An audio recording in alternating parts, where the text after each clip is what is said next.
Yeah, no, that was my computer. It crashed. Just Oh, decided to okay. crash. It's lovely. No worries. Oh, the other thing I've got to mention, so in service of possibly doing Leadville, I've started mucking around with intermittent fasting as well. Because I was Oh, like, how the hell are you gonna if you're gonna run for that long, right? You can't possibly eat enough to stay like fueled to do that. So you must have to get really good at being fat adapted. yeah. So like if the more that you're able to eat fats and burn that for energy, the better off you're going to be. And if you can stomach eating while running, that's also very very helpful because yeah, you're gonna be at an energy deficit um, by the end of that race because yeah, you just can't consume enough. So you gotta keep eating throughout the race, but you also have to be very very efficient at it as well. So it can get pretty brutal, and that's like another whole dynamic in and of itself running a race that freaking long. So We need to send him Born to Run. yeah, he's ready. He's ready. You read Born to Run, right? Oh, of course I have. Oh, It's Jason. Come on. I forgot. You have no idea how many barefoot / like running books I've read. Like I've read Born to Run like years and years ago, but like over the last 2 months, the amount of running books that I've read, like my brain is just like ready to explode.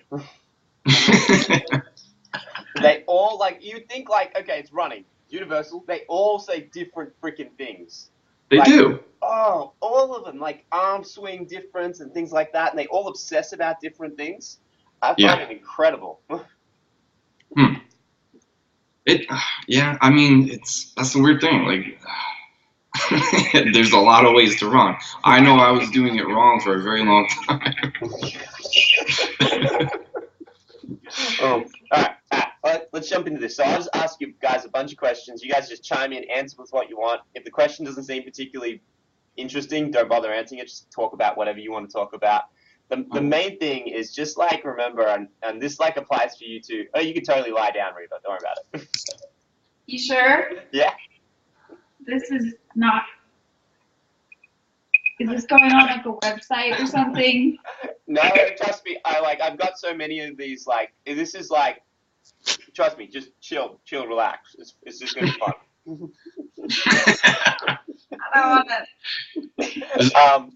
But the thing to remember, especially you two, Reva, is try and remember there's someone out there going through the exact same thing Tim went through, right? Exactly the same. So just try and remember how annoying it was and frustrating it was, and just talk about that. Just remember because there are people who are going through this, and the minute there's oh my God, there's someone else who's feels exactly the way who felt exactly the way I feel right now, and they're better. The minute they do that, it's that's it. Then they believe they can get better. This is almost these are almost not so much for to get people to do the program. It's more to keep people focused when they are doing it. It's if they watch this at the start and then they decide to do the program, Yep. They already hear what you went through, what you had to do, how hard it was, and all the things. So they already have an idea of what they need to do and the mindset they have to have. So when they do it, they're just more successful at it. Exactly.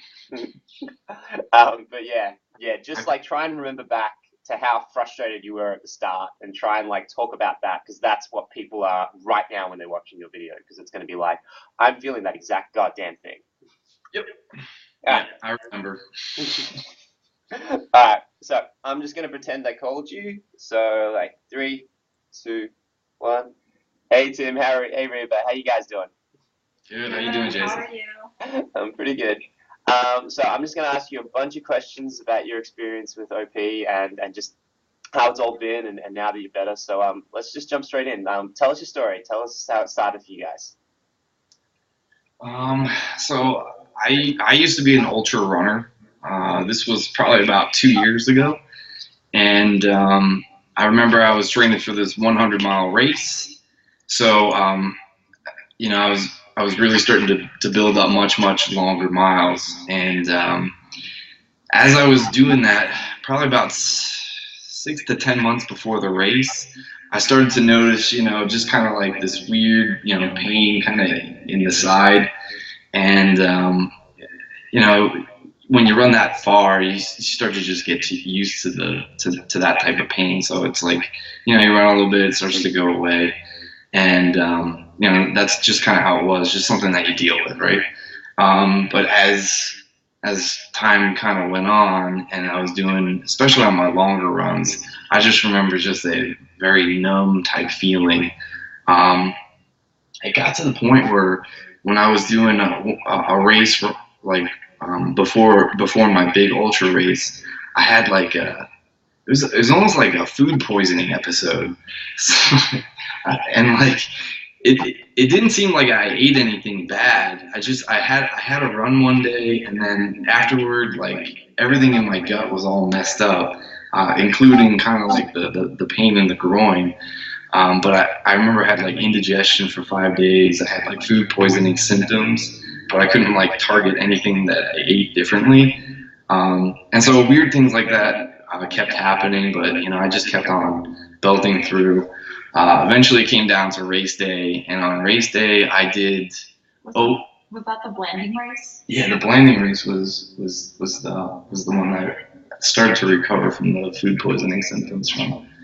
But on my ultra marathon, the one that I was really training for, there was just something in the back of my mind that told me, there's, I feel physically ready, like I'm strong. I've done a lot of the training, but I knew there was this kind of like haywire thing that I couldn't figure out that might pop up, and I was just kind of hoping that day that it wouldn't pop up. Well, about 30 miles into the race, which is somewhat respectable, but since it's only a 100-mile race, it's still a marathon. That's still a marathon.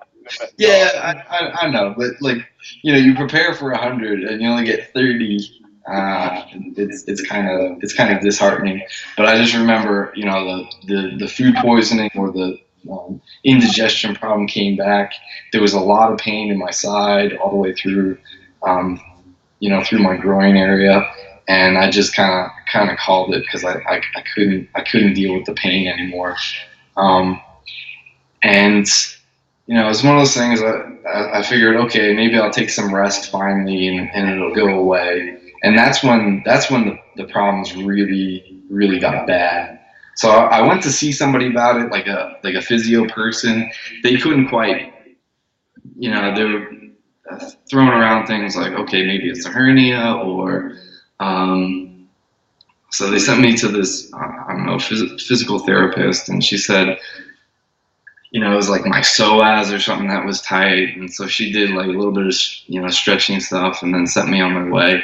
But as I took time off, things just got worse, especially like real simple things like turning in bed.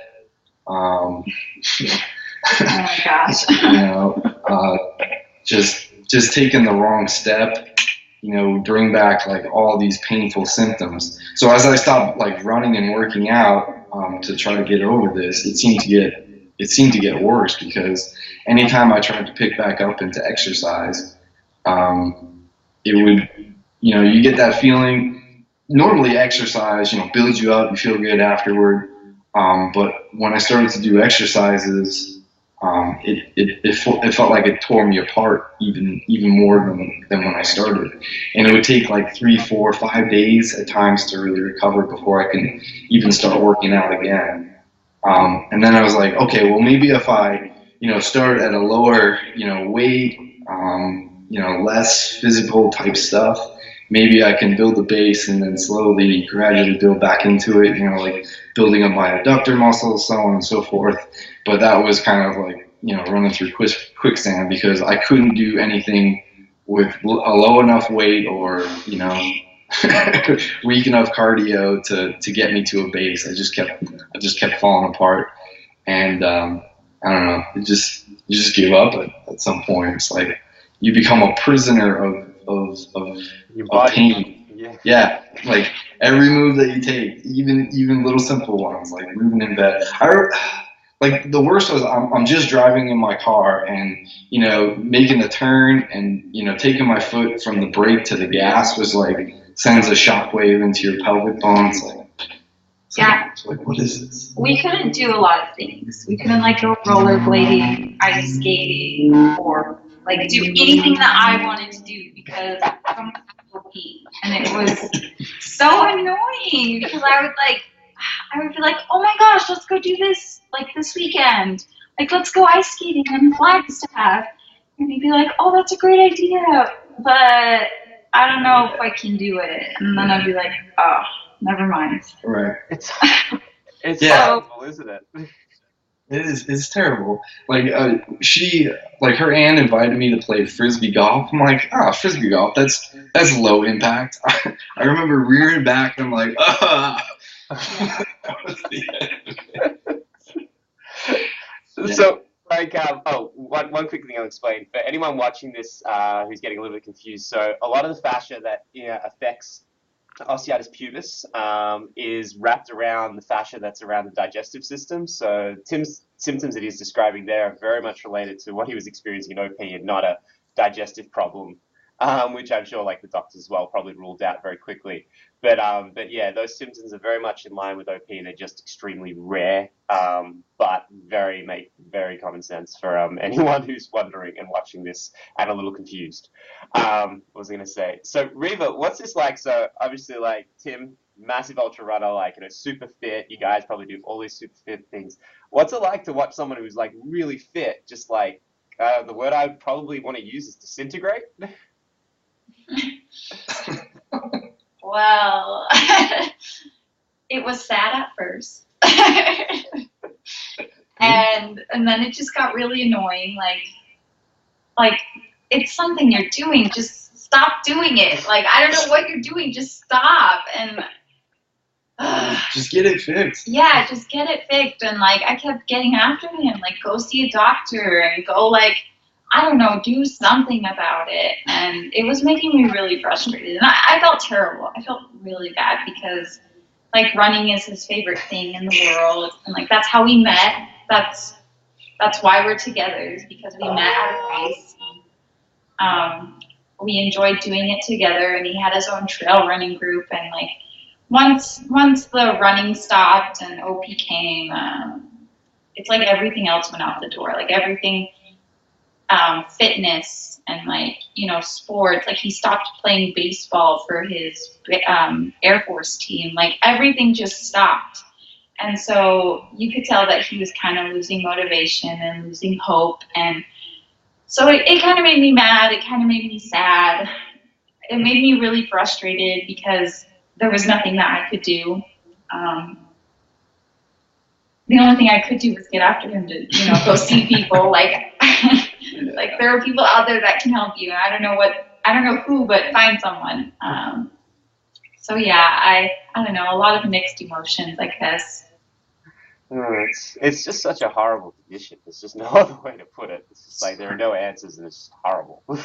Yeah, and that was the big thing. There were no answers. I mean, we saw tons of people. Well, I saw a lot of people, and nobody. It took a while for them just to figure out what it was. We had to get like the MRI, and then finally the results came back on that. And I'm like, oh, don't worry. Oh, this is not bad. You don't have a hernia. It's not a surgery thing. Just do some PT and take care of it. Yeah. We wasted a lot of time and money on other things. And yeah, and so I saw other physical therapists, and they're like, yeah, I think I've had somebody with OP before. And they had me doing the whole clamshell thing.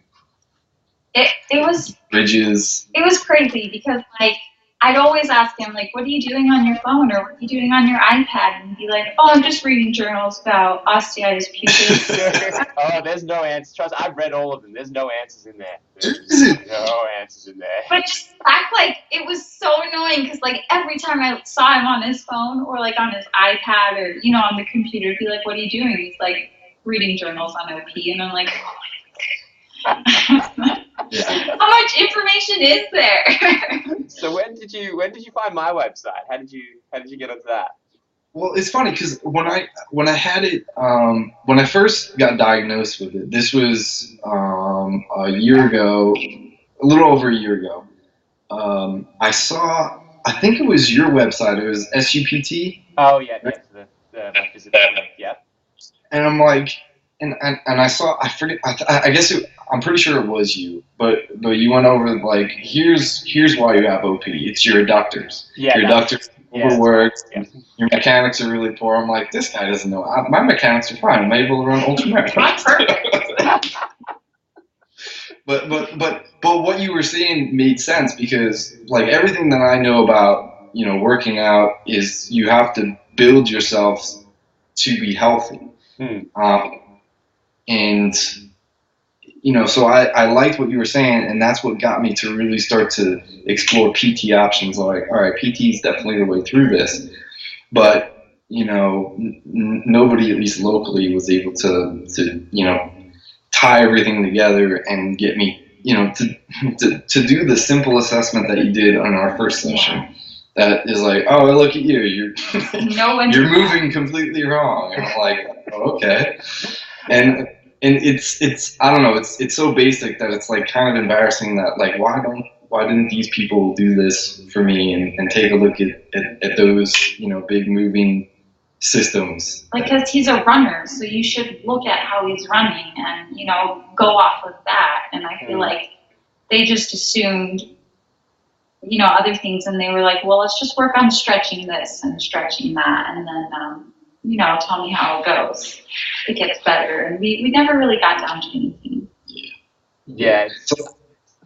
So that's when I like first saw it, but then I circled back right about the time I was reading all these journal articles about prolotherapy and other injections. I ended up getting a prolotherapy shot right about the time that I saw you. And you know, so I got the shot, and that was just horrendous. Getting, I don't know. Yeah, it feels like the whole area was on fire, and it's like, okay, so don't do anything for like the first week or two, and then you can slowly start to build back in. And like, I don't know, I took a bad step in my first week, and it was like right back to square one. I'm like, this is not going to work. I'm pretty sure of it. There's got to be another way, and that's when I found the OP clinic and set up an appointment with you. The nice thing is the doctor that we went to for prolotherapy said whatever he's doing right now, which is this, you know, OP clinic with you, is however the results come out, if they're for the better, to go back to him and tell him what, you know, like who he went to. And so we're going to go tell him that we went to see Jason in Australia. That's a good doctor. And give him my email address. I'd be happy to chat to him if he wants to talk. That's a good doctor. Yeah, he was really good. You know, he was nice to me about the whole prolotherapy. He's like, you know, PT's probably the way to go, but you know, I'll do whatever you want if you want to try this prolotherapy. He didn't recommend doing like PRP or something like that because it can build a bone in where you don't want bone. Yeah. So no, smart doctor. I like this doctor. It's a smart doctor. Yeah. It's a really good point. He was good. Yeah, he wanted to know how Tim was going to get better. So we're going to tell him that, you know, we talked. Oh, guys. Oh, we froze for a sec. That's okay. That's okay. What was I going to say? Okay, so, all right. So you found the website. You come in, you book in for a free session. You start doing the exercises. Like, how did you feel as you like started to jump into the process? Like where was your headspace? How did you feel when you started? Because like Tim was a personal trainer, so he had an extensive background in understanding how the body works. How did you feel like jumping in and like learning mountain pose and all these like really simple movements? Yeah. So at first it was really, it was just really cool because, you know, there's a lot of ways that you can position your body, and I knew that going in. But then when you started to like, this is the way that you should be set up. I don't know. At least the earlier stages really were very easy for me, so I was able to like hit those first couple of movements right off the bat. So I had really no problem. But like as you were explaining these things, I had heard, you know, kind of right ways to do things and wrong ways to do things, but I never really understood why. But the way that you explain things, first of all, in like in your informational videos, kind of, you know, before all the sessions started, that stuff was really cool. But then once we started going into the program, you talking about how, you know, everything is moving, how everything's supposed to move. That kind of just kind of paints a, I don't know, kind of an intuitive picture of how the body's supposed to work. And so, I don't know, I was able to visualize things really easily, I guess, off the bat, having that background and then having you explain how everything's supposed to work. So the earlier sessions, ones where I don't have to do all these crazy movements, that was pretty easy for me. So building up that base, the core muscles, the glutes, and things like that, that wasn't too difficult for me. So that was awesome, and I was thankful that just doing those movements had a kind of profound impact on the pain condition. So you make progress right away. It's not you're back to running, but you kind of put that pain in a manageable jar, if you will, and like, all right, I know it's there, but I know how I can work around it, or I know how to move my body so that I'm not triggering it really hard. Yeah, you get control of it. It stops being something that's unknown, and it's like, oh, I do this, I get pain. I don't do this, I don't get pain. Okay, at least this is starting to make logical sense now. There's a system to this kind of thing. And so talk us through like when things actually started to get hard, and when you started to struggle a bit. Let's see. So the things that when it started to get hard was when I had to do movements concerning balance and agility, because I'm just like, I don't know, I've always felt slow and kind of awkward and kind of fumbly, and the way that you put it, I'm like really really floppy about things. Hypermobile. Hypermobile, yeah. I told him, like, that's what you need, is you need to practice those things that you're having trouble with. Because if you want to be a good runner, you have to be able to have good balance and be flexible, and you don't want to be stiff all the time. And so, like, I was happy that you were telling him to do those things. Yeah, because somebody's gonna get on my case. So my understanding of like marriage is very much like there are lots of things that I realized later in life that my mum was extremely right about, and that I thought, like, at the time it seemed like nonsense, that she was 100% right. Is that essentially the same thing in marriage? It's just that in life as a man, I should expect that women know more and will always have more answers, and that I will realize that many, many years afterwards. Yeah, that's pretty accurate. Just kind of go into it and know that usually you're wrong. Yes, babe. I know. Sorry. She's right, and so yeah, like but it's always the outside perspective on you, especially someone that's really focused on you. Yeah, you can see where other people are doing things wrong. Yeah. So you get caught up in your mind, like, oh, I'm doing okay, but no. So talk us through like when you started to, so kind of between stage 7, stage 8, we get you back out and you start running again, and just talk through, because I think you, as someone who was such a competent runner to begin with, like the process of like, because I think a lot of people think, oh, you need to change your running style, change where your leg is, change where your arm is, like move your leg at a different time.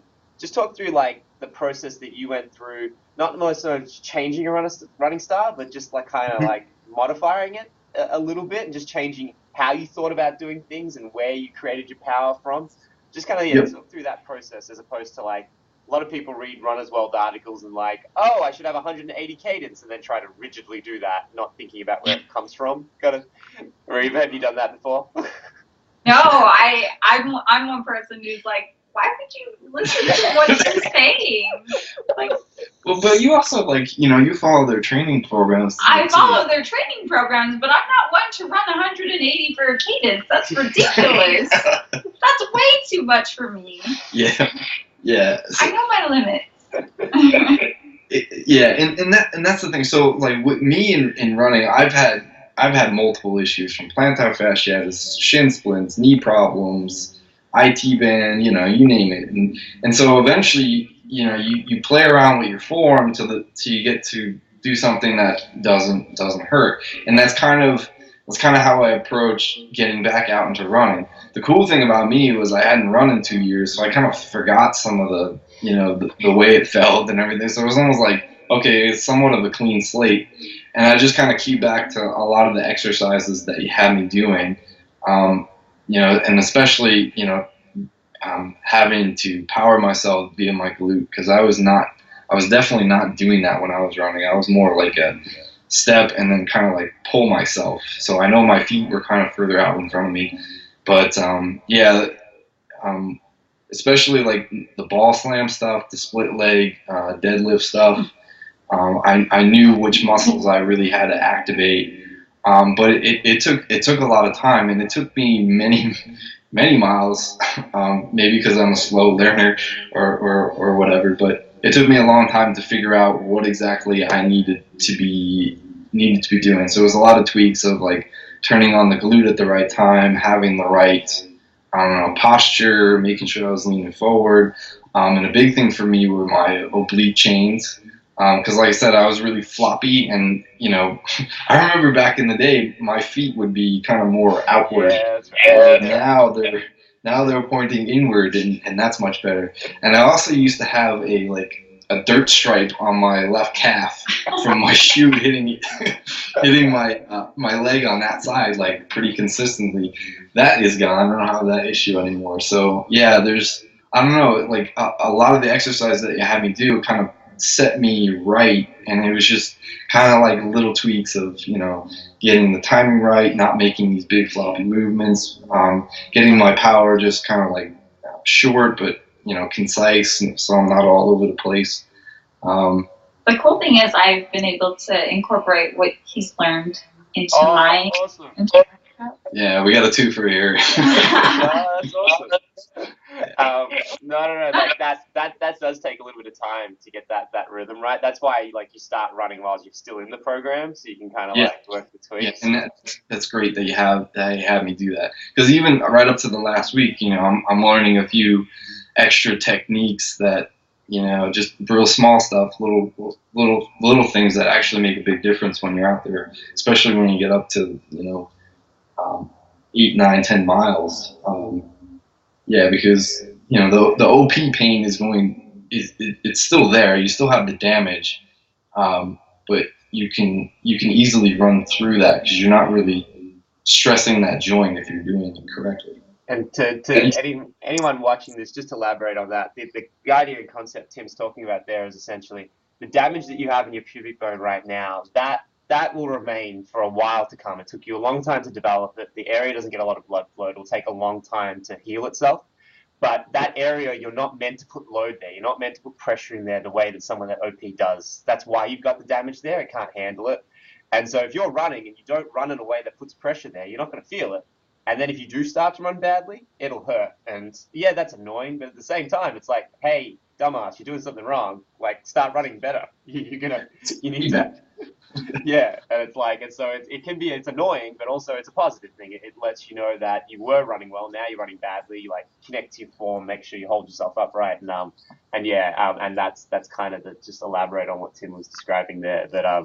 But tell people what it's like now that you're back running, finally back running, and you're in it. What's it feel like? How's your headspace? How you feeling? It's awesome. I mean, I feel like myself again. I feel like running is running again, because right toward the end there, it was painful every run, and that's really not enjoyable. But even just just getting your life back is, you're not afraid to move when something happens to the left of you and you want to look over. And I have a little one now, so right about the time I was getting OP, that was the birth of my son, and so I have to spend a lot of time on the ground, and I have to stand up, and I have to stand up with a load now that he's huge and freaking eating all the time. So I gotta carry around a 35-pound weight. Yeah, so that's not easy to do with OP. It's really not easy to stick a kid in a car seat while they're wiggling with OP, because you're like, I can't do this, and you're kind of a prisoner. But now it's like, I don't know. It's just I'm probably more enjoyable to be around. I can play with my son. I can run after him. I can throw him around like a dad is supposed to, I guess. I can play on the ground without rolling over and then I'm out for the next 3 days, kind of thing. So it's huge.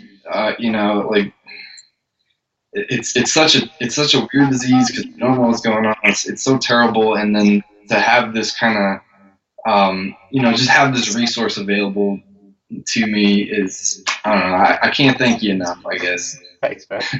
It's awesome.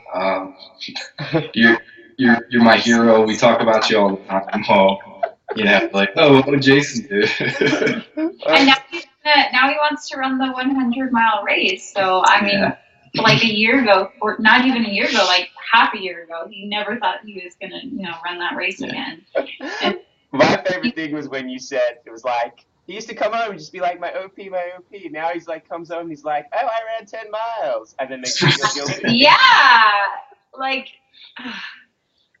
he holds things against me now. He's like, if you go run 10 miles, then you can do this, or you can have this, and I'll give you this. Oh, that's right, the Reese's Buttercup, peanut cup. That is. It's fair. It's good motivation. It's good motivation because you're the one who can run 10 miles. But me, it takes me like 4 hours to run 10 miles, and so then it's not even worth the run.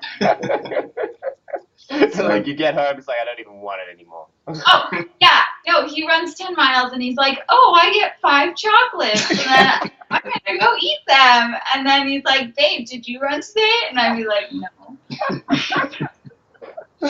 All right. Well, one more question. I'll let you guys go. So, if someone was in like, the place that you guys are in, and just like, and in that headspace and is watching this right now, like, what do you want to tell them about like how you go about getting better, and what it took for you, and what you like, the things that allowed you to get better, kind of thing. Give people an insight into that.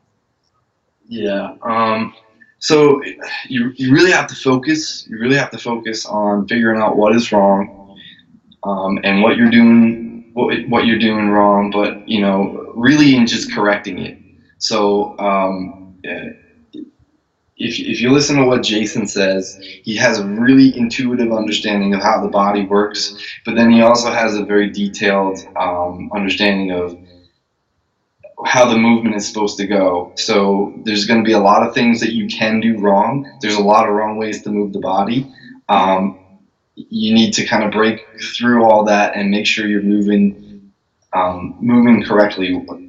What you'll have to do is just practice, because you're not going to do it right the first time. You're not going to maybe do it right the 10th or 100th time even, but making those little improvements, kind of having a good understanding of what you are doing wrong, and just staying persistent with it, you'll be able to build back.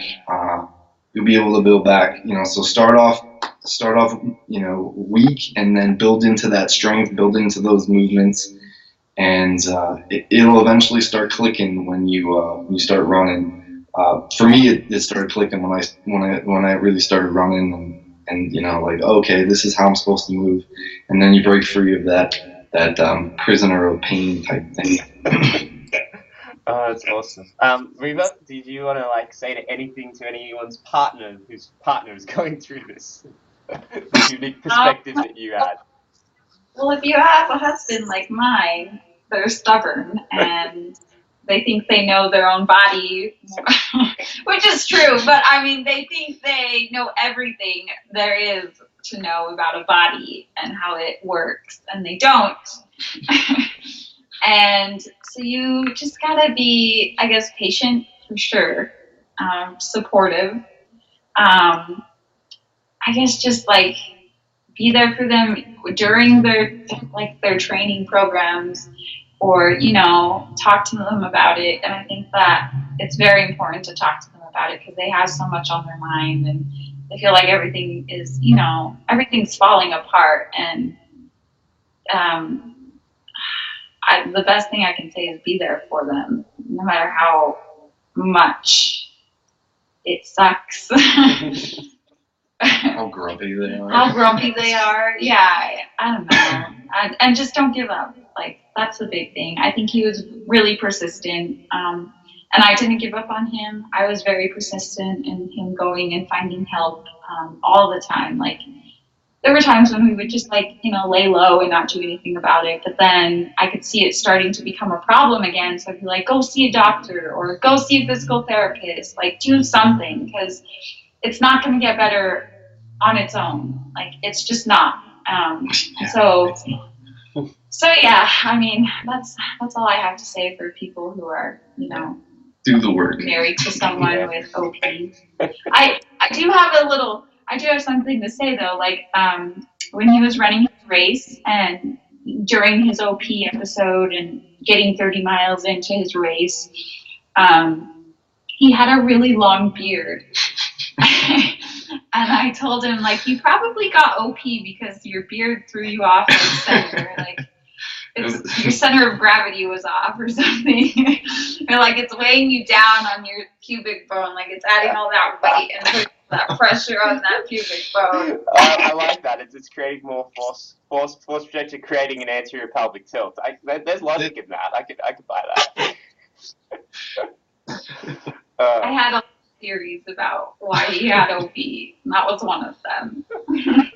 Well, thank you so much, guys, for doing this. This has been awesome, and anyone watching this, hopefully it gives you a really good insight into it. But thank you so much, guys.